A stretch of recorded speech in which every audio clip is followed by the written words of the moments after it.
नागिन गाना बजाने के लिए बोल रहे हैं।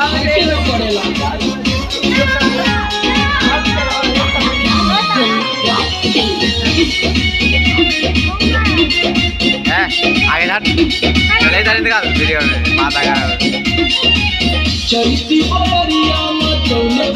आगे चढ़ ना आगे चढ़